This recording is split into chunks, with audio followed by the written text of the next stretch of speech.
coisa, tão desejoso por aquilo, e as coisas não acontecem. Se eu seria realmente um pai de uma grande nação, eu tinha que ter descendências, eu tinha que ter filhos. E nessa caminhada o Senhor não dava filhos para a sua esposa. E aí a gente tem essa clareza da palavra do Senhor, que muitas vezes a gente antecipa tantas coisas que não era da vontade de Deus. Quantas e quantas coisas eu e você já fizemos que não foi do agrado de Deus por causa da nossa impaciência. E aí eu vejo Deus tratando não somente Abraão, mas tratando a Ana, mesmo na sua incredulidade, o que Deus tinha falado ao coração de Abraão, ele continua valendo para Deus. Para nós muitas vezes não. Às vezes Deus fala com a gente e a gente esquece das promessas que Deus tem para cada um de nós. E a gente tem essa percepção clara quando em algum momento a Bíblia diz que o riso de Abraão era de deboche. Talvez nessa expressão: como eu terei filhos em uma idade de 100 anos? E a Bíblia diz que quando os anjos também chegam para falar com a sua esposa, ela também vai rir. E nesse, meus irmãos, contexto de Abraão, de Sara, Isaac chega. Mas com isso já tinha antecipado, porque já tinha dado a sua serva Agar como alguém que poderia gerar o filho da promessa, e foi Ismael, não Isaac. E quando Ana não podia mais gerar filhos, eu fico imaginando que na minha pouca fé eu também me comportaria um pouquinho como Abraão e a sua esposa Sara.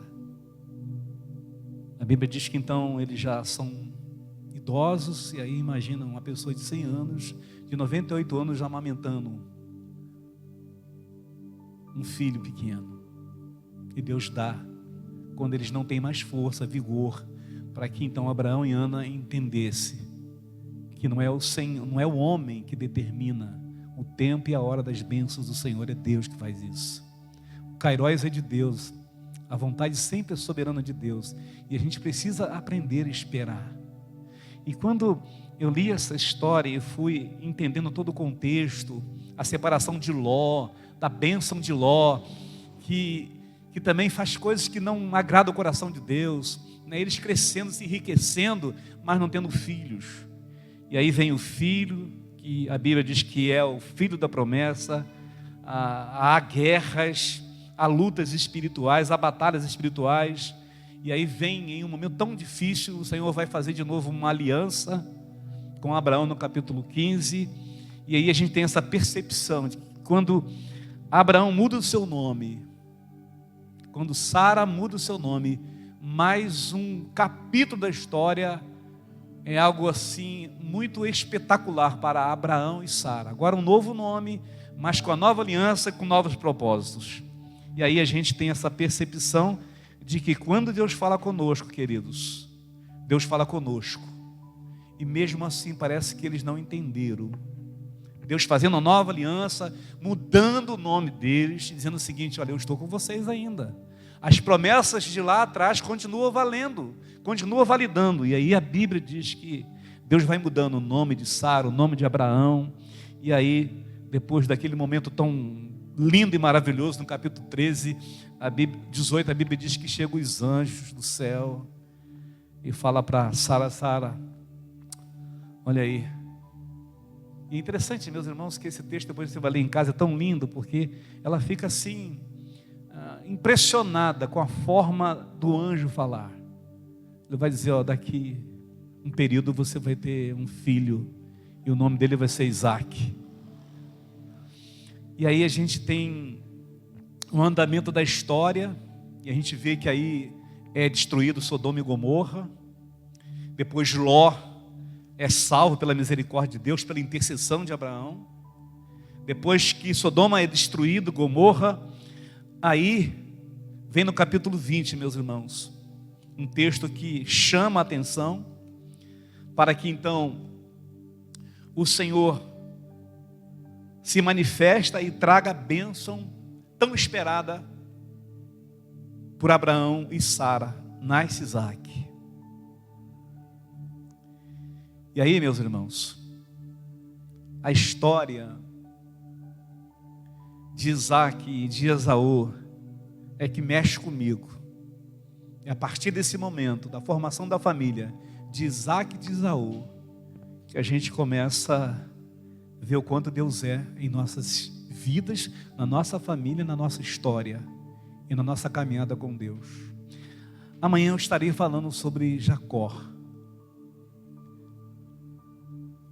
E a minha ênfase amanhã é para que você entenda, que todos entendam, que a gente não precisa nada mais além do que a bênção de Deus para nós.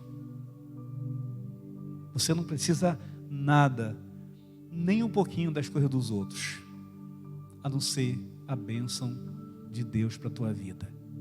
Porque a maior riqueza que a gente tem é a bênção de Deus. E a gente observa que Isaac nasce, Esaú nasce. Primeiro Isaac, e diz a palavra que Esaú nasce atrás de Esaú, agarrando no calcanhar de Esaú.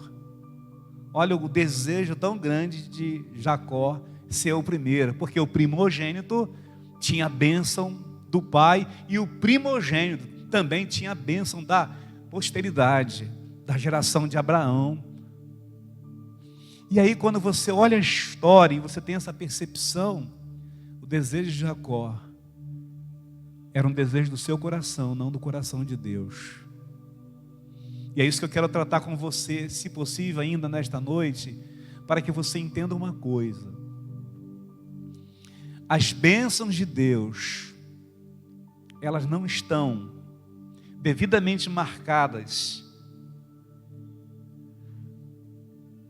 no quesito espiritual, porque a gente tem uma noção muito grande que quando não nos falta nada, nós somos ricamente abençoados por Deus. Quando a gente tem o melhor financeiramente, nós somos ricamente abençoados por Deus, e não é verdade isso.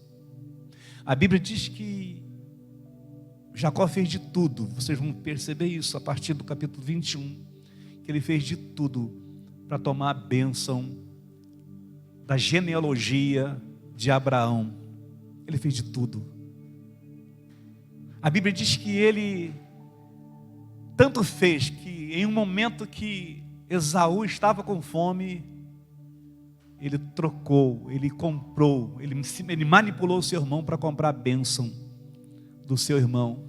E Esaú, com fome, ele era muito bom de cozinha, comeu aquele prato de guisado e perdeu a bênção. Mas logo em seguida ele queria muito mais do que isso. Ele queria não somente a bênção, mas a herança de Esaú. E aí a gente vê como é difícil se a gente não tem pais que nos orienta, como filhos que eu sou, como pai e mãe que você é, se a gente não tiver pessoas que nos orientam dentro de casa. É por isso que um filho sem orientação espiritual dentro de casa, ele tem dificuldades enormes para tomar o norte, o rumo dele. A Bíblia diz que Rebeca aproveita a saída de Esaú, que era um caçador, e já Isaac bem velhinho, não enxergando mais, a Bíblia diz que ela trama e bota, já que Isaac era cabeludo, ele tinha muito pelo nos braços, vai lá no curral, pega um espelho, e ele lança e chama, e Isaac chama Jacó, e Jacó, em vez de falar que é Jacó, não, fala que é Isaac. Olha como é que a Bíblia diz que o significado de Jacó é enganador. E ele já não enxergava mais, trouxe guisado, fez um guisado igualzinho, né? Que Esaú gostava de fazer das caças, ele coloca a mão ali, é você mesmo? Esaú, sou eu mesmo. Então ele faz isso. E o Senhor então abençoa Jacó no lugar de Esaú. E logo em seguida vem Esaú com a caça, e quando ele vai fazer o prato e dar o guisado, papai me abençoa. Aí ele fala, mas você não é o Esaú? Não, você não é Mas, olha, meus irmãos, quando eu estava vendo esse texto, lendo esse texto, Deus do impossível, que mais chamou meu coração é como que as pessoas podem tentar enganar não somente o seu pai, mas o Deus que nos fez e que nos formou. A Bíblia diz que quando Esaú chega para pedir a bênção, ele falou: já te abençoei, Esaú. Não, pai, eu sou Esaú, não sou Jacó, eu sou Esaú, eu sou o teu primogênito. E como, meus irmãos, a Bíblia diz, quando um pai abençoava espiritualmente, financeiramente, um filho, ele não podia voltar mais atrás. E agora vocês imaginam, por causa de um pai, de uma mãe sem sabedoria e discernimento, a confusão que ela gera, o conflito que ela gera para a geração futura e para o contexto da família de Isaac e de Rebeca. Nesse exato momento, meus irmãos, há um ódio no coração de Esaú. E Esaú agora quer matar o seu irmão. E aí, Isaac e Rebeca falam o seguinte: Jacó, tu vai embora daqui. Tu foge daqui. Vai para bem distante. Vai para Harã. E vai viver a sua vida, senão você vai morrer. Olha, meus irmãos, como a vida é sério e como esse texto é muito sério. O que adiantou Jacó fazer o que fez? E agora ele fugindo dos seus pais, do seu irmão, sem nada na mão. Sem um tostão, queridos. Podendo ter tudo dentro de casa. Lembra do filho pródigo?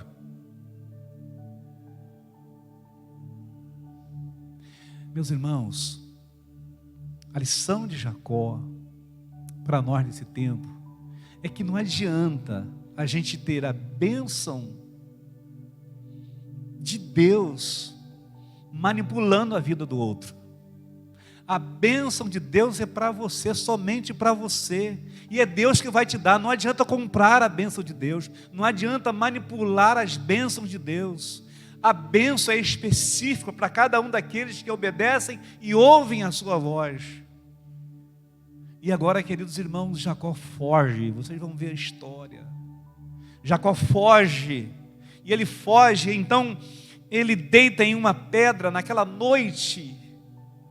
Mas uma coisa a gente não pode jamais deixar de compreender nesse texto: ele tinha a bênção de Deus, ele tinha uma promessa estabelecida, mesmo que comprada, o Senhor não voltava atrás. O que mais me chama a atenção, meus irmãos, no capítulo 28 de Jacó, é que a partir daqui o Senhor vai mudar, vai começar a trabalhar no coração e na alma de Jacó. E ele dorme à noite, capítulo 28, 10 e 11, 12, ele vai dizer que ele vai dormir, ele vai partir para Berseba, direção a Harã, e ali ele chega em um lugar, ele passou a noite, no pôr do sol, já havia se posto, e diz a palavra que ele pega uma das pedras, e ele coloca como travesseiro, e deita ali e vai dormir. Então nesse sonho, a Bíblia diz que ele sonha, ele vê uma escada subindo e descendo, subindo e descendo, subindo e descendo. Eu fico imaginando as estrelas, ele vendo e contemplando aquela visão. E a Bíblia diz que os anjos faziam, subia e descia por ela. Imagina, meus irmãos, você deitado em um travesseiro de pedra e você vendo os anjos subindo e descendo naquelas escadas e dizendo assim, versículo 3, acima dela estava o Senhor. Meus irmãos, eu sou o Senhor, o Deus de Abraão, o Deus de Isaac. Te darei a ti, a tua descendência, esta terra em que estás deitado. Já pensou, irmãos?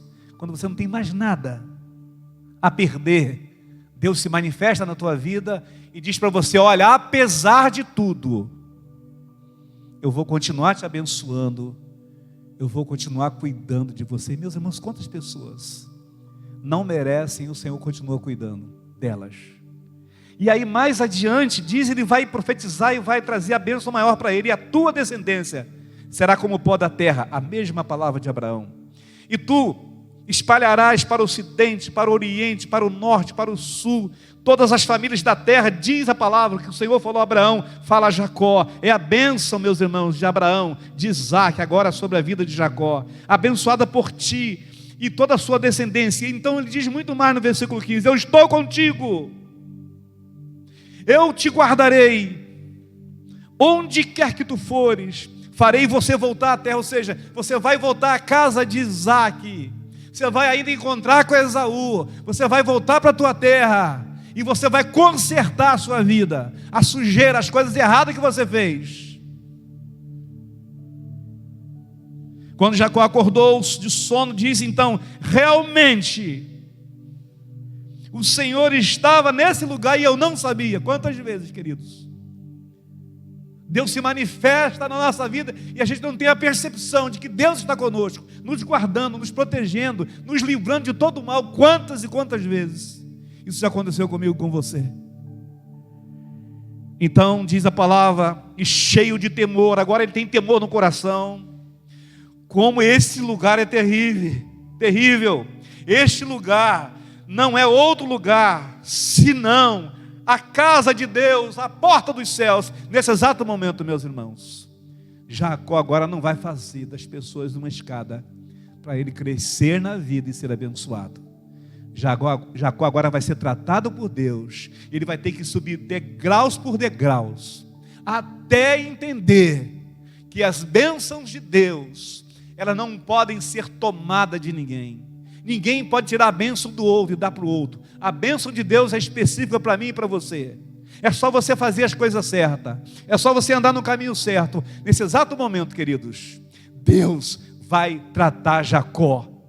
Ele vai então agora começar a subir o primeiro degrau da sua vida. E o primeiro degrau de Jacó é o seguinte: eu vou adorar o Senhor. Agora eu sei quem Deus é.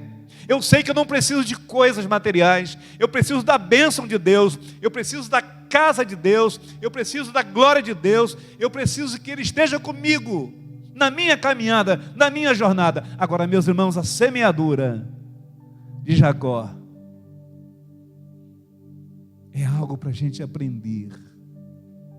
Não tem como você semear as coisas erradas e as coisas ficar do mesmo jeito, não. Deus vai ter que ajeitar a sua vida, trabalhar na tua vida, trabalhar o seu caráter, trabalhar a sua integridade, todo o seu ser, para que então você, de degrau em degrau, você chega aonde Deus quer, não aonde você quer. E é justamente isso que Deus faz com Jacó. Versículo 18: Jacó levantou de manhã cedo, tomou uma pedra, olha aí, irmãos, que havia posto debaixo da sua cabeça, e ele então coloca como coluna, agora não é um travesseiro, e agora ele derrama um azeite sobre ela, e a Bíblia diz que ele chamou aquele lugar de Betel. Antes, porém, o nome da cidade era Luz. Agora ele chama aquele lugar Betel. Betel significa casa de Deus. Agora eu sei que eu não preciso de um lugar estabelecido, eu preciso entender que a presença de Deus vai quando a gente ouve a sua voz, quando a gente entende os seus caminhos, quando a gente obedece a sua voz. E aí diz o versículo 20: Jacó também fez um voto. Olha, meus irmãos, as escadinhas para você então de novo restaurar o seu relacionamento com Deus, para tratar lá atrás o que você fez de errado, a sua família, sabe, o seu pai, seu irmão. Deus agora vai começar a tratar o coração e a alma de Jacó. E diz, meus irmãos, então, que ele faz um voto: seu Senhor, agora ele não quer mais dinheiro, agora ele não quer mais prosperidade, agora ele não quer as coisas de Esaú, ele não quer mais fazenda, gados, agora ele quer algo que eu e você precisamos. Se o Senhor for comigo e me guardar nesse caminho que eu vou seguindo, e me der, o que ele quer agora, irmãos? Riqueza? O que você precisa para viver, querido? O que a oração, o que Jacó pede a Deus? Eu quero pão para comer, e só quero roupas para vestir. Aí a gente lembra de Mateus capítulo 7. Olhai os lírios do campo, olhai os pássaros que não semeiam, e Deus cuida de todos.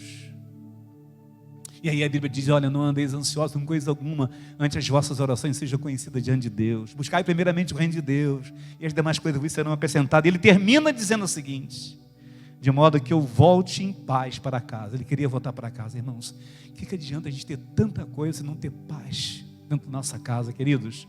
O que adianta a gente ter riqueza, bens materiais, se a gente não tem a paz dentro de casa, se a gente não tem harmonia conjugal, se a gente não tem paz com os nossos filhos? E é isso, meus irmãos, que Jacó agora almejava. E a escada, a subida, os degraus da vida de Jacó são os meus e os teus. Cuidado para você não começar de um jeito errado com Deus. Ou se está começando ou começou, volte-se de novo. Peça a Deus, reconcilie com Deus, porque eu tenho certeza que a sua subida vai ser uma subida tão abençoada que quando você voltar, você vai receber todas as bênçãos, todas as coroas, todas as promessas que o Senhor estabeleceu para mim e para você. Termino o versículo 22, então esta pedra que coloquei como coluna será a casa de Deus, e certamente te darei o dízimo de tudo que me deres. 3 promessas. Para começar, ele falou, vou ajustar minha vida com Deus, e aí você vai ver toda a história de Jacó, e amanhã eu vou falar um pouquinho da primeira semeadura de Jacó, o que aconteceu com ele. E eu encerro porque já passei do tempo, meu Deus do céu. Não, 20 horas certinho. Vem para cá, Luana, para você cantar, e a gente vai terminar orando. Peça ao Senhor para Deus recomeçar. Fala, Senhor, eu quero recomeçar. Eu sei que Tu és um Deus que me conhece, Tu conheces meu coração e a minha alma. E faz a oração de Jacó. E a oração de Jacó é tão pequenininha, gente. Tão pequenininha que você pode começar orando hoje. Dizendo: se o Senhor for comigo e me guardar nesse caminho, eu vou seguindo. Eu só quero que o Senhor não me deixe passar fome. Eu quero pão, comida e uma roupinha para vestir. Simples assim a vida, né, irmãos? A vida é simples, gente que complica a vida. Que Deus nos abençoe em nome de Jesus.